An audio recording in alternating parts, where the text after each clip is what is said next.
தெய்வமே நீ குரல் கொடுத்தால் உன்னை கும்பிட்டு கண்ணடிப்பேன்.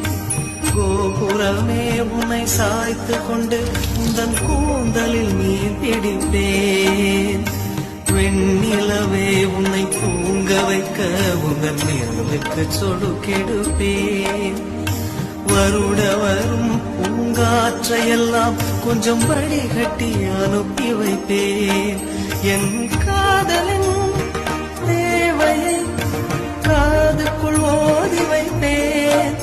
உன் காலடி எழுதிய கோலங்கள் புது கவிதைகள் என்றுரைப்பேன்.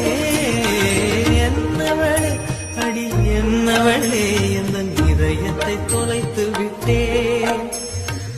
எந்த இடம் அது தொலைந்த இடம், அந்த இடத்தையும் மறந்து விட்டேன்.